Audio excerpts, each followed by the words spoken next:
building an ILL automation workflow in a small hospital library using Microsoft Forms and Power Automate. Our presenter today is Jonathan Ratliff.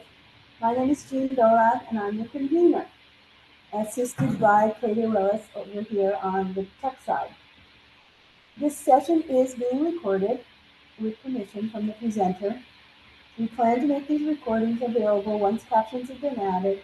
Expect an email from HUVA when the recordings have been posted about 3 weeks after the conference.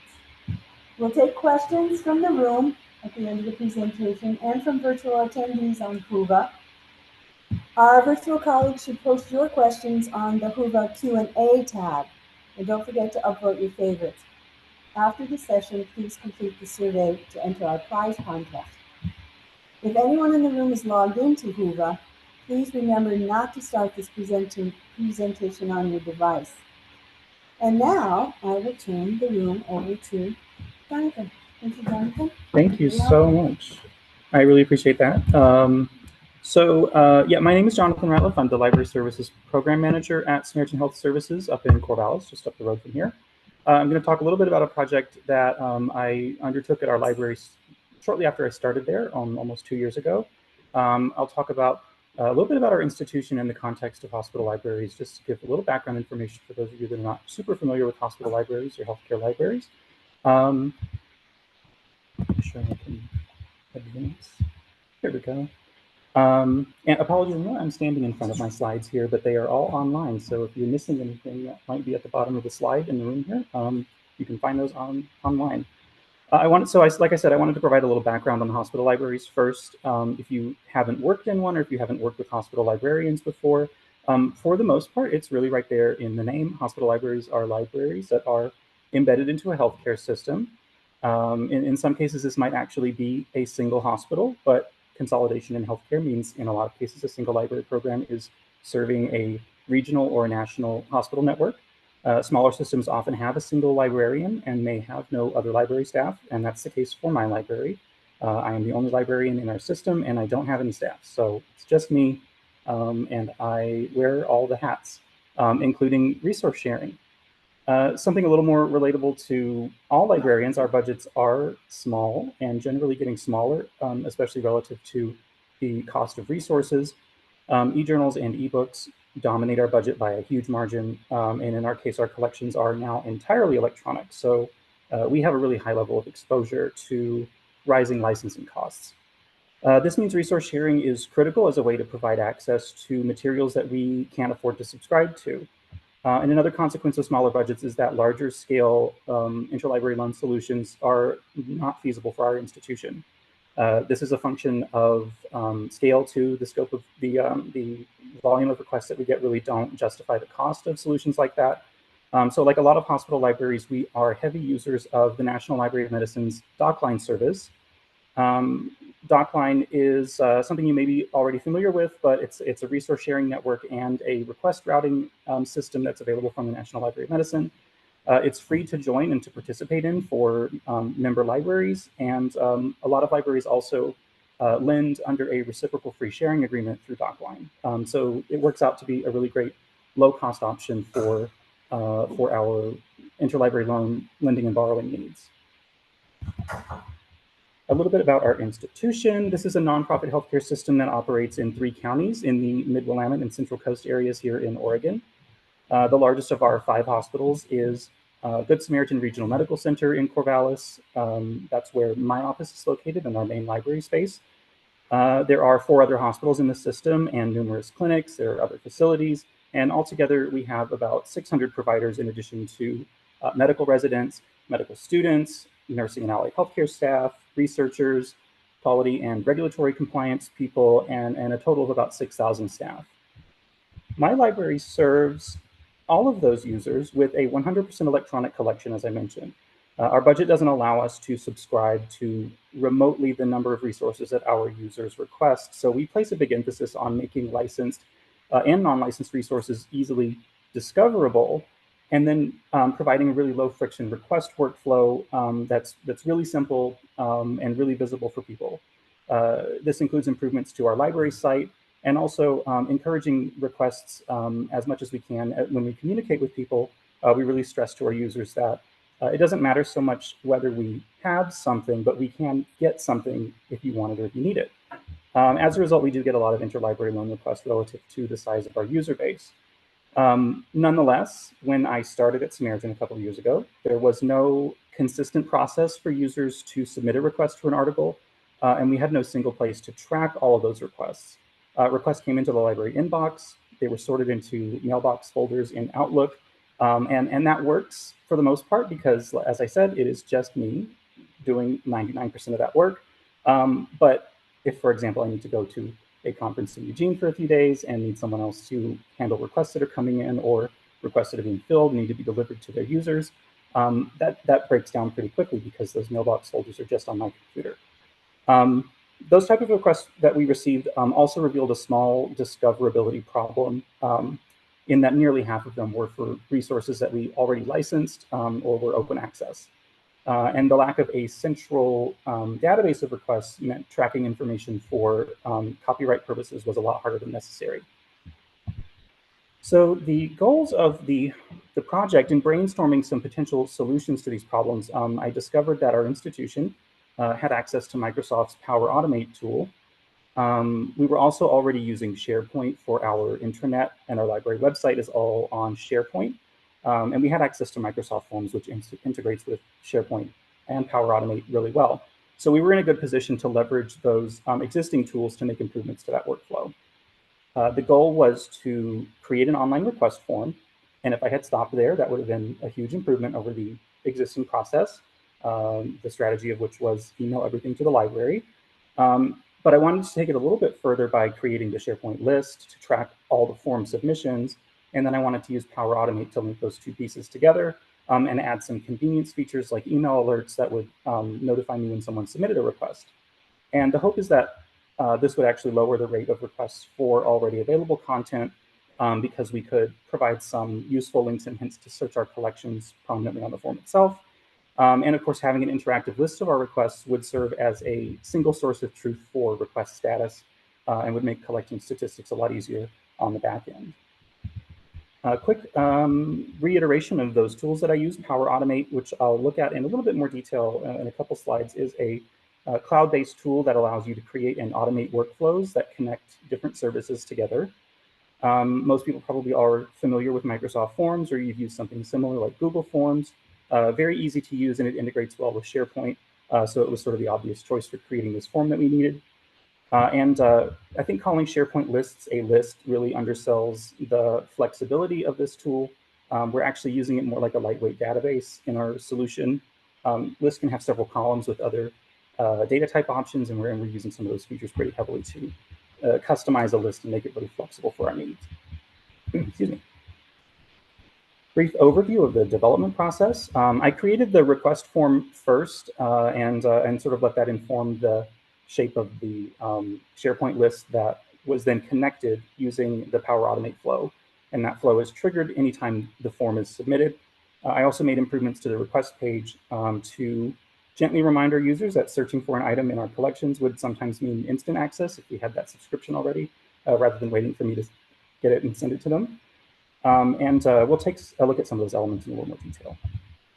Firstly, Power Automate.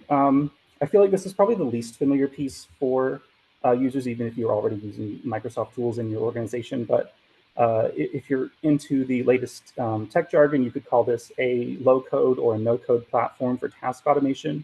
The primary operating metaphor for Power Automate is the flow. So you would just think of a workflow or even a flow chart. You start with some kind of input, and the flow works through a series of steps that you define. Based on that input, you can pull in data from integrations with Outlook and other Microsoft tools. And there are also integrations with third-party services and a lot of other tools available within the Power Automate ecosystem. Some of those are paid upgrades, so it just depends on what your use case is and if you want to pay for anything. I managed to get all this done for whatever free tier of Power Automate that we have through our organization's existing Microsoft subscriptions. So you don't necessarily have to pay anything for this. And the workflows can be triggered by an event, for example, a form submission, or in this screenshot, a file being created in a SharePoint folder, or it can be programmed to run on a schedule like daily or hourly or quarterly or anything that you need. We'll take a look at some of the individual pieces of the solution. The first is the request form. The goal here was for this to be as simple as possible to reduce friction for users. I only need a very minimal amount of information to actually fill a request, so I only ask for a minimal amount of information because I don't want a user to see a form with a bunch of fields in it for information that they don't know where to find it in an article, and to click away and give up. So I only ask for an identifier, a DOI or a PubMed ID, and if the user doesn't have that, then they can click no and just submit a citation that they copied out of a document or from a website. Either way, they're only answering 2 questions and hitting submit. This is embedded into our library SharePoint site, which means that users are already logged in through Microsoft, and their names and emails are already attached to the form, so I don't need to ask for that. It saves a step. The Power Automate flow overview. This flow, again, is triggered when someone submits the request form. Power Automate pulls data out of that form response and then additionally parses a few pieces of data into slightly more useful formats. For example, if somebody submits a DOI as a URL that says https://doi.org/DOI, it extracts just the DOI from that part so that I don't have to do it myself. Just something useful you can do. It's optional, but I have a little bit more detail about what every single step of this flow contains on the presentation website that I'll link at the end of the slideshow here. And then it creates a new item in the request list with the data that it extracted from that form response and sends an email alert to me that there's a new request waiting. And this all happens automatically within a second or 2 of somebody submitting the form. So the request list item itself looks like this. There's a little bit more information in here than you get from the form because this is the list item that I use to track that request on the back end. It has a status field, for example, that I will update throughout the request lifecycle. It has a field where I can indicate where I filled that request from, if it was filled from our local holdings, if it was filled from an open access publication, if it was filled from DocLine or from another interlibrary loan source. And then there's a field there for the DocLine request number so that I can go back and look for it if I need to later. And ultimately, that results in a list with all of our requests that can be sorted and filtered in SharePoint lists. SharePoint lists can be grouped by any field, so we group by status. That's really useful, so we can really quickly see what's pending. We can hide that view of everything that's been delivered if we don't need to look at that. And all those fields can be searched and filtered, so you can easily find something, even if there are hundreds or thousands of requests in that list. And this is a brief overview of that whole workflow, just to review. Our users submit a request to the library using the online form. That triggers Power Automate to run. Power Automate extracts data from the form. It creates the list item, and it sends an email notification to the library. I handle those requests through our DocLine network or from our own holdings or however I need to handle it. And then I use the list item that was created to track the status of that request as it moves through that process. Lots of users, of course, still email their requests to the library, but we can use the same SharePoint list to track those requests regardless of the source that they come from. We just create an item manually, and then we get all the same benefits of being able to track them. And there is a received from field there that I can fill out. If somebody calls me on the phone and asks for an article, I can fill that into received from. So if I need to track those statistics later, I have that information. So we saw really good adoption of the form after a year. A little over, was it a third of our requests were coming through the form as of a year post adoption.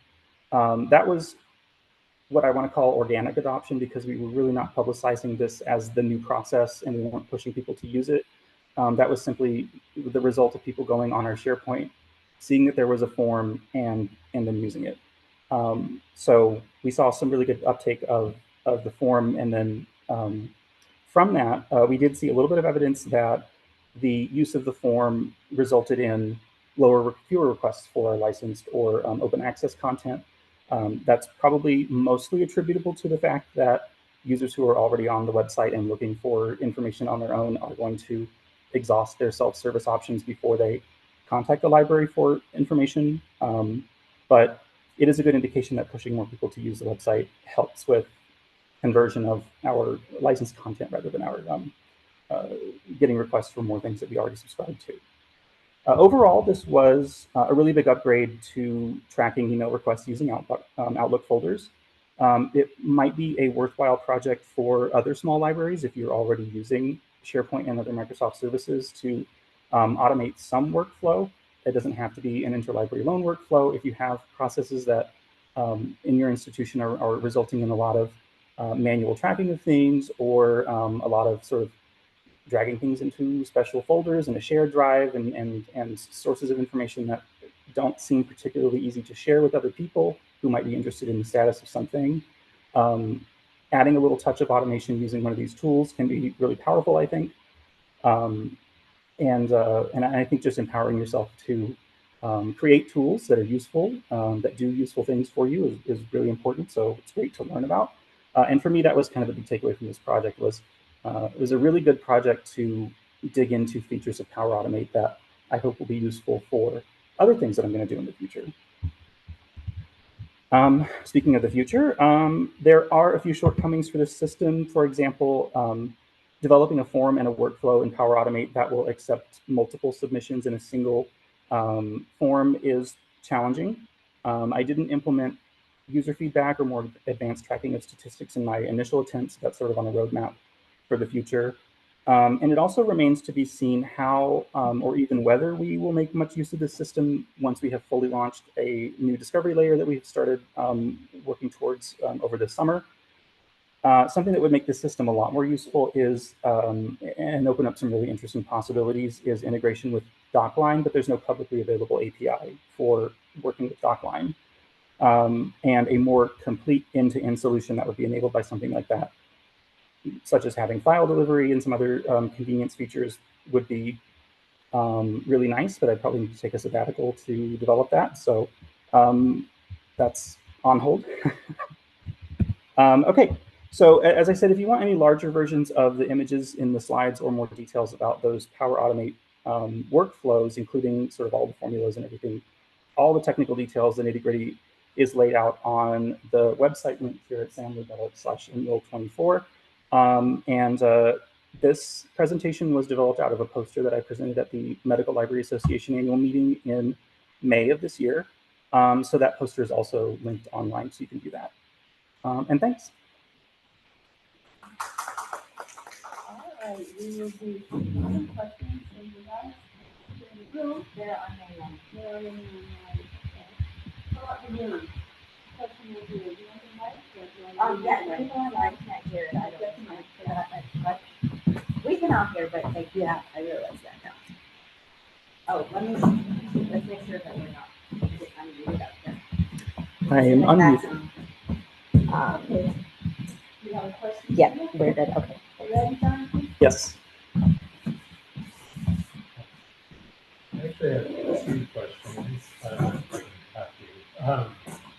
First, I work at Oregon Health and Science University, for like education university, also connected to a hospital, and the IT department really dictates how our like all the Office 365 apps are used.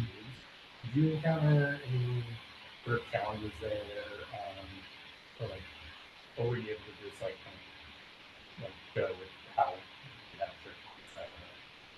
that That's a great question. I think in any organization, what you have access to with respect to IT resources is going to be completely different. In my case, I had no issues using Power Automate to create a basic flow that, again, didn't require the use of any paid upgrade integrations.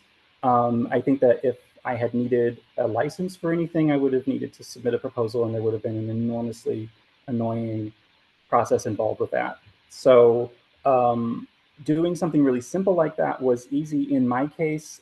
For other people who may not have access to that tool at all, if you feel that it's worthwhile to investigate it still, I would suggest proposing it at least. The worst they can say is no. And it may still be worthwhile for you if you think it could really help to integrate or simplify a workflow that's at this point a little tedious for you. Any resources you recommend? Power Automate is given that it's incredibly proprietary to Microsoft, I would say their documentation is the best place to go. There are some other tools available within Power Automate that leverage some, I think it's Python-based scripting. So there are a lot of resources that you can do to learn Python. Library Carpentries is one that if you have access to a library carpentry workshop, I really encourage any librarian doing anything to just do that. Typically it's free through a lot of different organizations. So I would encourage you to do that. It's a great skill to develop regardless. But other than that, yeah, the Power Automate documentation from Microsoft is pretty thorough. And that's the only thing that I needed to get through programming all the steps that I did. And like I said, it is a low code to no code solution. So you can really treat it as a platform where you take two puzzle pieces that are called connections and plug them together to do a specific thing, and you don't really need to know how it's working on the back end. It is that simple to use for basic needs, and you can get really technical with it and change how it does those things if you want to, but it's really not necessary. Yeah.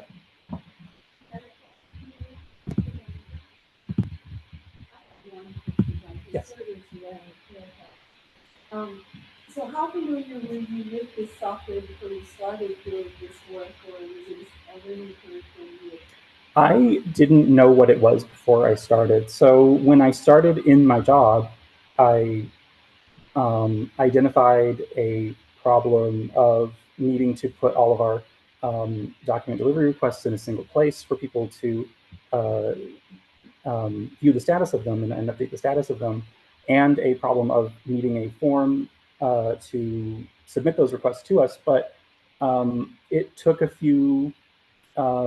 a few minutes of searching for something in Google, like tool to connect Microsoft Form with SharePoint list, and it turned out that they had the tool, Power Automate, and from there it was just a quick learning process of how to plug those two things together. Yeah. Thank you.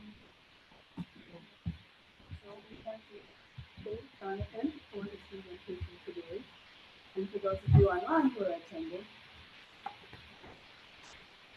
please complete the survey in Google for us. You can access the QR code or the link is in the session. In the Northwest IRL Planning Committee and our presenters appreciate your feedback.